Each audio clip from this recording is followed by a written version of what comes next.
alimentaire du continent africain. En ma qualité de président en exercice de l'Union africaine, j'ai mis en place une task force restreinte sur les objectifs à court terme, l'accès au marché, aux produits, qui sera ensuite élargie pour assurer le suivi des engagements à moyen et long terme.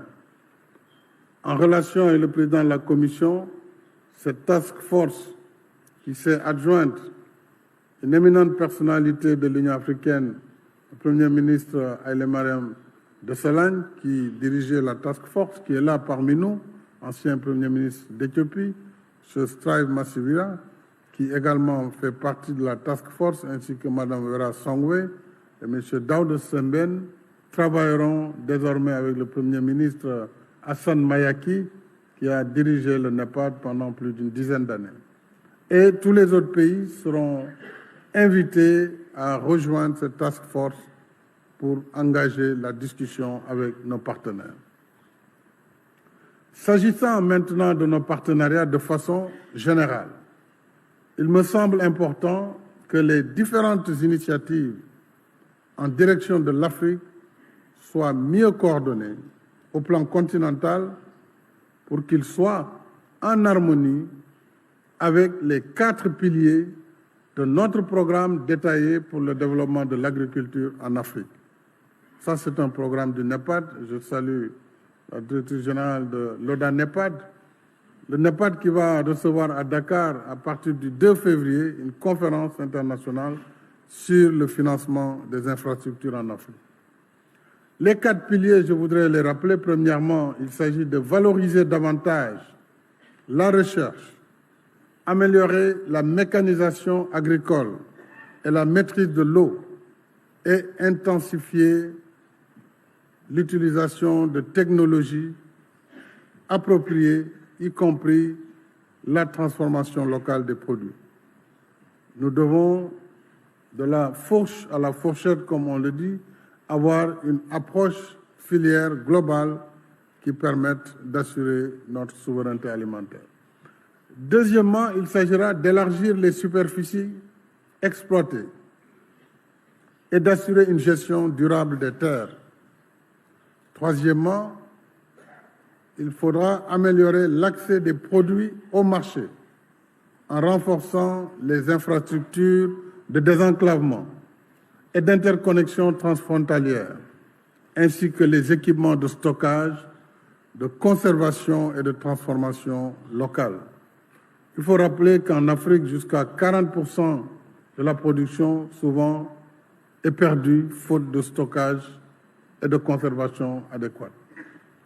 Quatrièmement, enfin, il s'agira de soutenir les petits exploitants. Il ne faut pas que ces petits exploitants soient sacrifiés à l'aune de la grande agriculture, notamment les femmes et les jeunes, par un encadrement et un financement adaptés à leurs besoins. Sur la transformation durable des systèmes agricoles, la réforme foncière revêt une sensibilité particulière, sensibilité qui nécessite de concilier les besoins légitimes de l'agriculture familiale et ceux indispensables de l'agrobusiness pour la production à grande échelle. Là également, une attention particulière devra être accordée à l'accès au foncier pour les femmes et pour les jeunes. Chers collègues, mesdames et messieurs, face à une crise sans précédent, nous sommes à la croisée des chemins. Il y a le chemin de l'Afrique des problèmes, qui nous maintient dans le statu quo d'une agriculture qui continuera de nous exposer à la précarité alimentaire, très dépendante des aléas climatiques. Mais il y a par ailleurs le chemin de l'Afrique des solutions, qui nous met dans la perspective dans la perspective d'une agriculture moderne et nous conduit au-delà de la résilience vers la souveraineté alimentaire. Dakar 2 veut s'inscrire résolument dans la dynamique de l'Afrique des solutions. Une Afrique donc qui puise dans son énorme potentiel pour se nourrir par elle-même et aider à nourrir le monde. C'est notre raison d'être ici aujourd'hui à Dakar. Nous voulons rester combatifs, résolus à surmonter nos obstacles pour relever les défis devant nous. J'appelle ainsi tous nos partenaires bilatéraux et multilatéraux à se mobiliser avec nous.